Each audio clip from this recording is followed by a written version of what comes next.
इस वीडियो के माध्यम से सुनाई गई कहानियां अनुभवों की वास्तविकता का दावा नहीं करती है। वीडियो का उद्देश्य कहानियों के माध्यम से किसी भी तरह का अंधविश्वास फैलाना या अंधविश्वास को बढ़ावा देना नहीं है। किसी भी धर्म या संप्रदाय को ठेस पहुंचाना नहीं है। कहानियों का हेतु केवल मनोरंजन है। नमस्कार दोस्तों, मैं हूँ दिव्येश और आप सुन रहे हैं कहानी तर्क वितर्क और ज्ञान की दिव्येश के साथ। हेलो फ्रेंड्स, आज हम दुनिया की सबसे हॉन्टेड हॉस्पिटल एबॉट माउंट के बारे में बात करेंगे और लास्ट में आपको एक व्लॉगर के रियल एक्सपीरियंस के बारे में भी बताएंगे जो एबॉट माउंट गई थी। तो वीडियो को लास्ट तक ज़रूर देखिएगा।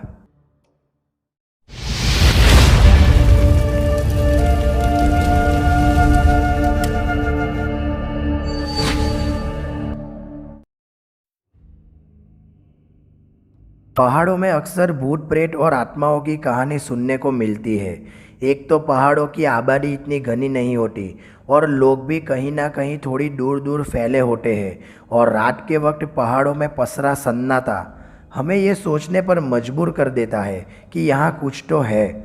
आज की हमारी कहानी भारत के उत्तराखंड के एक छोटे से इलाके एबॉट माउंट की है। उत्तराखंड के चंपावत जिले में ये famous tourist place Abbott mount Lohaghat से लगभग 8 किलोमीटर और चंपावत जिले में काली नदी सीमा के पास कुमाऊं पहाड़ियों के पूर्व में स्थित है, जो प्रकृति की गोद में बसा हुआ है, जो विश्व की सबसे लंबी, ऊंची और चौड़ी पर्वत श्रृंखला है, जहां से हिमालय का नज़ारा देखा जा सकता है। लोहाघाट समुद्र तल से 7000 फीट की ऊंचाई पर स्थित है। एबॉट माउंट से 22 किलोमीटर दूर चंपावत एक ऐतिहासिक शहर है। ये शहर उस स्थान के रूप में माना जाता है जहां भगवान विष्णु का कूर्मा अवतार यानी कछुए का अवतार हुआ था। यहीं से एक सीधी चढ़ाई एबॉट माउंट की तरफ जाती है। पतली और टूटी हुई मेटल रोड जिसके चारों तरफ बांज के पेड़ है, उन नम पेड़ों की डालियों पर रोएदार हरी मॉस ग्रास उगी दिखती है। जैसे ही आप एबॉट माउंट पहुंचोगे, मेटल रोड ख़त्म हो जाती है और शुरू होती है गड्ढे युक्त पगडंडियाँ। माउंट एबॉट दुनिया भर में अपनी खूबसूरती के लिए प्रसिद्ध है। माउंट एबॉट के शीर्ष पर एक खुला मैदान है और इसकी ढलान पर यूरोपीय बंगला और बगीचे हैं। माउंट एबॉट घने जंगलों के बीच में स्थित है। एबॉट से कश्मीर के साथ हिमाचल, त्रिशूल, पीर पंजाल, बंदरपूछ, चौखंबा, नीलकंठ, नंदा गुट्टी, मकटोली, नंदा देवी, नंदा कोट और पंचाचूली जैसे 600 किलोमीटर लंबे हिमालय की चोटियों को देखा जा सकता है। एबॉट माउंट की कहानी।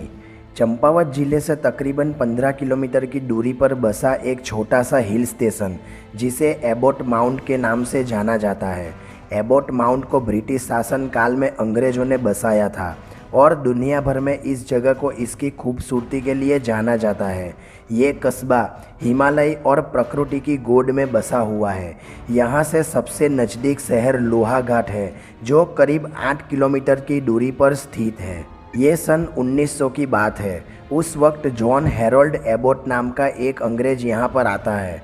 एबॉट ने कैथरीन डेवलिन रॉकफोर्ड से 29 अप्रैल 1908 में शादी की और उसी के बाद ये दोनों निकल पड़े चंपावत पिथौरागढ़ की इस पहाड़ी पर अपने सपनों की दुनिया बसाने।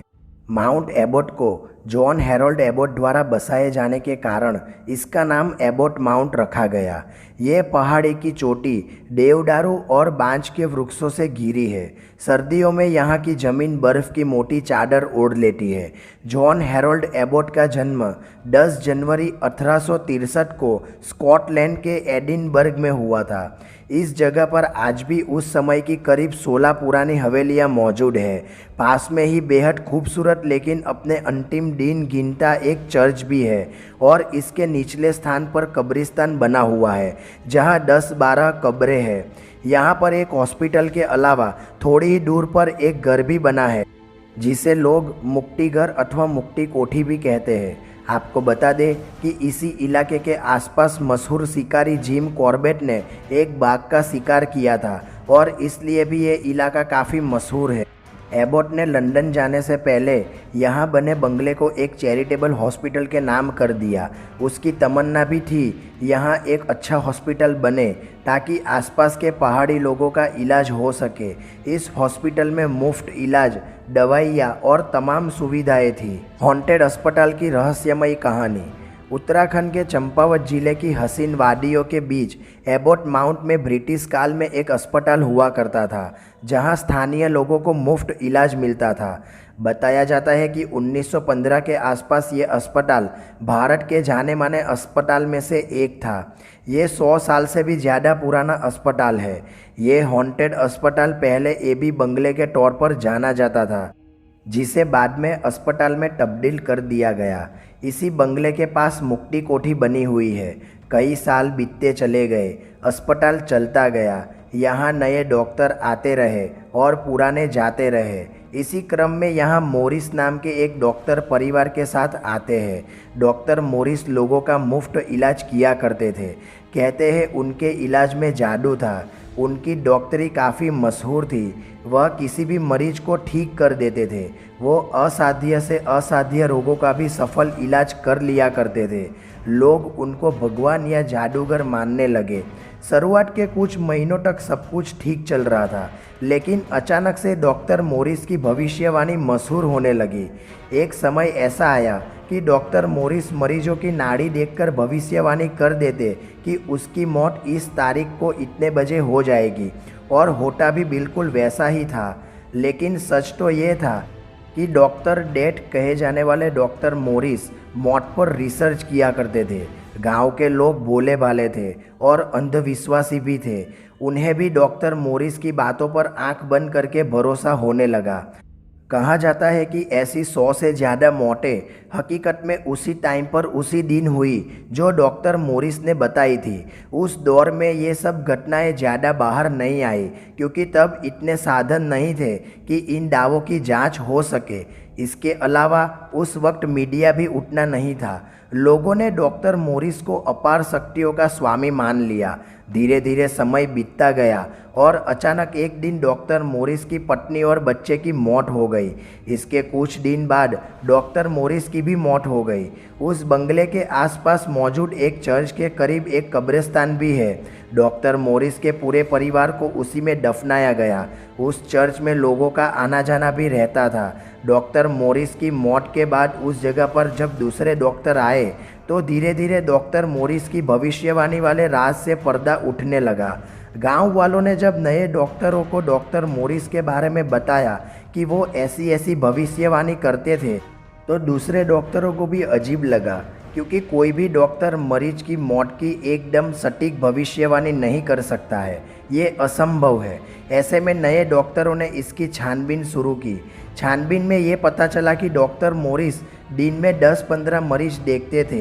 इनमें से कोई एक मरीज जिसकी हालत सबसे ज़्यादा खराब होती थी, उसके बारे में मोरिस भविष्यवाणी करते थे। मोरिस भविष्यवाणी के साथ ही उस मरीज को उठाकर उसी अस्पताल के पास स्थित मुक्ति कोठी में भेज देते थे, जिसमें सिर्फ और सिर्फ डॉक्टर मोरिस को ही जाने की इजाज़त थी, और अगली सुबह तक उसकी मौत हो जाती थी।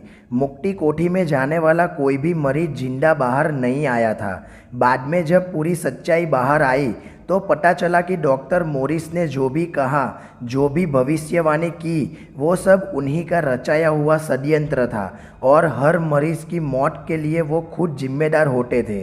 डॉक्टर मोरिस हॉस्पिटल की आड़ में एक बड़ी शोध पर काम कर रहे थे।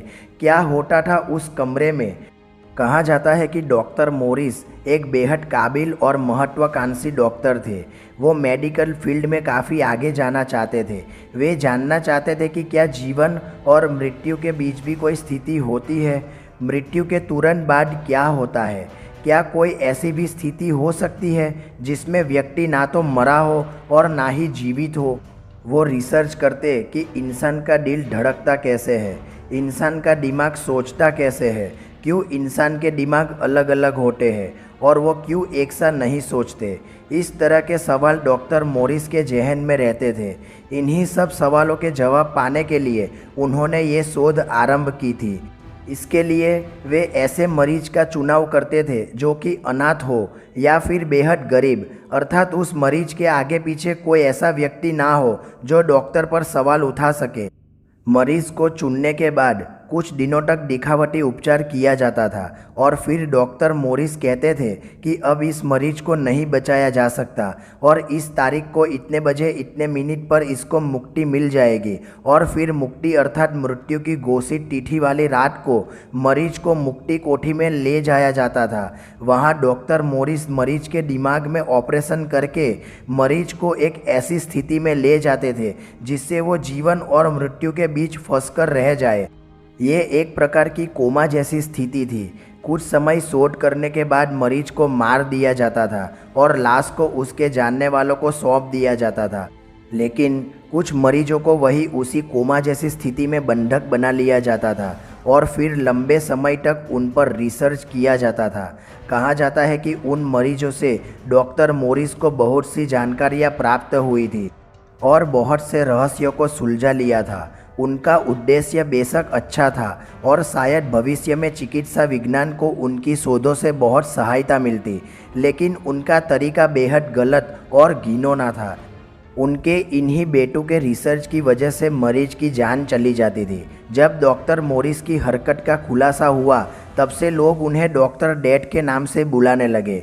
आज भी उस जगह को डॉक्टर डेथ के बंगले के नाम से ही जाना जाता है। वहाँ के पड़ोस की ज़मीनों में अभी भी खुदाई करने पर नर कंकाल निकलते हैं। लोग इसे धीरे धीरे भूतिया बंगला बुलाने लगे। लोगों ने इस अस्पताल में आना बंद कर दिया और दूसरे अस्पतालों में जाने लगे। नए डॉक्टरों के आने के बाद भी लोग वहां जाने से बचने लगे। इस अस्पताल को लेकर लोगों ने कई तरह की बातें भी शुरू कर दी। लोग कहने लगे कि अस्पताल से रात को चीखने चिल्लाने की आवाज़ें आती है, अजीब अजीब परछाइयाँ दिखती है, लोगों के रोने की आवाज़ें आती है। बाद में अस्पताल को भूतिया घोषित कर दिया गया। इसके बाद लोगों ने अस्पताल के पास मौजूद चर्च और कब्रिस्तान में भी जाना छोड़ दिया। आज भी वो बंगला मौजूद है और आज भी लोग उससे दूर रहते हैं। बाद में इस जगह को बेचने की भी कोशिश की गई, लेकिन डर के मारे किसी की हिम्मत इसे खरीदने की नहीं हुई। कई सारे यूट्यूबर्स और न्यूज़ चैनल ने भी रिसर्च किया, लेकिन कुछ खास हाथ नहीं लगा और आज इसे हिंदुस्तान का सबसे हॉन्टेड अस्पताल कहा जाता है। एबॉट माउंट, भूतों का गढ़। डॉक्टर मोरिस की मौत के बाद इस जगह को हमेशा के लिए बंद कर दिया गया। ऐसा माना जाता है कि यहाँ पर आज भी उन सब मरीजों की आत्माएं भटकती है। इस पूरे क्षेत्र में भूत प्रेत और मृत आत्माओं का गढ़ है। लोग बताते हैं कि एबी बंगला इस पूरे क्षेत्र का पहला घर था, जो कि अब उस पहाड़ी पर प्रेतों का गढ़ बन गया है। स्थानीय निवासियों के द्वारा की गई कई तरह की भूत प्रेत की कहानियाँ प्रचलित है। आसपास के लोग बताते हैं कि आज भी यहाँ कुछ आवाज़ें आती है और रात में उन मरीजों की आत्माओं को भटकते हुए देखा गया है। स्थानिकों के अनुसार मुक्ति कोठी में डॉक्टर मोरिस की आत्मा को मरीजों की आत्माओं ने बंधक बनाकर रखा है। कुछ लोग तो यहाँ तक कहते हैं कि दिन में जब दोपहर के समय सन्नाटा हो जाए तब भी कुछ आवाज़ें सुनी जा सकती है। इसलिए इस अस्पताल को अब भारत के मोस्ट हॉन्टेड प्लेस में शामिल कर दिया गया है। आज भी स्थानीय लोग इस ओर अकेले आने से भी घबराते हैं। कुछ लोगों की तो जान भी जा चुकी है। यही वजह है कि यहाँ कोई आना पसंद नहीं करता और अकेले तो बिल्कुल भी नहीं। देश विदेश से कई लोग ये कहानी जानकर इस स्थान को देखने आते हैं। अब मैं आपको एबॉट माउंट के एक रियल इंसिडेंट के बारे में बताऊँगा, जो एक व्लॉगर अनामिका मिश्रा के बारे में है। अब हम आपको एबॉट माउंट के बारे में अनामिका मिश्रा के पॉइंट ऑफ व्यू से बताएंगे। मेरा नाम अनामिका मिश्रा है। सच कहूँ तो मुझे ऐसी जगहों पर जाने से बहुत डर लगता है। भारत में ऐसी कई जगह है जो भूतिया है। भारत में कुछ सबसे आम प्रेतवाधित स्थानों में कुलधरा का सापित गांव, लोहाघाट में माउंट एबॉट का प्रेतवाधित अस्पताल और भानगढ़ का किला शामिल है। मैं कुलधरा के सापित गांव में गई हूँ, लेकिन वास्तव में कोई खिंचाव महसूस नहीं हुआ। हो सकता है क्योंकि यह दिन के समय था और लोगों को सूर्यास्त के बाद वहाँ पर रहने की अनुमति नहीं है। लेकिन मैं भारत की सबसे हॉन्टेड जगह लोहाघाट में माउंट एबोट की प्रेटवाटिट हवेली की अपनी यात्रा को कभी नहीं भूल सकती। ऐसा माना जाता है कि माउंट एबोट में मॉरिस अस्पताल 1900 के प्रारंभ में स्थापित किया गया था। ये जगह वाकई डरावनी लगती है, शायद बर्बाद अस्पताल, पुराने परित्यक्त चर्च, एक कब्रिस्तान और मुक्ति कोठी की वजह से। मैं कसम खाती हूँ कि ये लिखते हुए मुझे ठंड लग रही है। लोगों को अस्पताल या चर्च के परिसर के अंदर जाने की अनुमति नहीं है। हालांकि अगर आप में हिम्मत है तो आप कब्रिस्तान में घूम सकते हैं। हमने वहाँ रहने वाले स्थानीय ग्रामीण से बात की जिसने हॉन्टेड माउंट एबोट की कहानी सुनाई। पर्यटन विभाग के एक अधिकारी ने हमें रिसोर्ट रूम दिखाया और हमें वहाँ ठहरने को कहा। मुझे आश्चर्य है कि इनमें कौन रहता है। मैं तो वहाँ खड़ी भी नहीं रह सकती थी। माउंट एबोट के हॉन्टेड अस्पताल के ठीक बगल में रहने वाले स्थानीय कार्यवाहक के अनुसार वो और उसकी पत्नी अक्सर लोगों के रोने, चीखने, बर्तन गिरने की अजीब आवाज़ें सुनते हैं। वे अक्सर किसी को अपना दरवाज़ा खटखटाते हुए सुनते हैं, लेकिन जब वे बाहर देखते हैं तो वहाँ कोई नहीं होता है। मैंने उनसे पूछा कि क्या उन्हें ऐसी घटनाओं से डर नहीं लगता है। वो हंसा और उसने उत्तर दिया, नहीं, अब हमें इन सब की आदत हो गई है, हमें अब डर नहीं लगता। किस्से कहते हैं कि डॉक्टर मॉरिस, जिनका यहाँ मरीजों का इलाज करने के लिए अस्पताल था, अपने मरीजों की सटीक मृत्यु तिथि की भविष्यवाणी करने के लिए जाने जाते थे। लेकिन किसी ने कहा कि वो अपने मरीजों को मुक्ति कोठी ले जाता था और अपनी मृत्यु की तारीख की भविष्यवाणी को साबित करने के लिए उसे मार देता था। मैंने दिन के समय दोपहर लगभग 1:20 पे उस जगह का दौरा किया। वहाँ सब खाली था। हम अस्पताल को देखने के लिए माउंट एबोट के शिखर पर गए। मेरे साथ 10 और ट्रैवल ब्लॉगर्स और पर्यटन बोर्ड के अधिकारी भी थे। हमारे 3 दोस्त चर्च और हॉन्टेड अस्पताल को देखने के लिए तनाव में थे। सच में कुछ अजीब हुआ। उन्होंने अस्पताल की तस्वीरें लेने की कोशिश की, लेकिन अचानक कैमरे ने काम करना बंद कर दिया और वे तस्वीरें क्लिक नहीं कर सके। उन्होंने तुरंत वापस जाने का फैसला किया। मेरे दोस्तों में से एक को ऐसा भी लगा कि कोई उनका पीछा कर रहा है, लेकिन जल्द ही वे इलाके से बाहर आ गए। यकीन नहीं होता कि कहानियाँ सच है या नहीं, या अगर ये अनुभव सिर्फ मन की मिठक थे। लेकिन कुछ भी हो, कुछ जगहों में वाकई अजीब वाइब्स होते हैं। तो आज के लिए बस इतना ही। और एक बात मैं कहना चाहूँगा कि अगर आपको हमारे वीडियो पसंद आते हैं तो वीडियो को लाइक ज़रूर करें और कमेंट करके ज़रूर बताएं कि वीडियो कैसा लगा। और बहुत सारे व्यूअर्स हैं जो वीडियो तो देखते हैं लेकिन हमारी चैनल को सब्सक्राइब नहीं करते हैं। फ्रेंड्स, अगर आप हमारी चैनल को सब्सक्राइब करके बेल आइकॉन को प्रेस करते हैं तो हमारे चैनल का नया वीडियो आपको यूट्यूब की टाइमलाइन पे सबसे पहले देखने को मिलेगा। और वीडियोस अच्छे लगे तो उसे अपने फ्रेंड्स के साथ शेयर ज़रूर करें।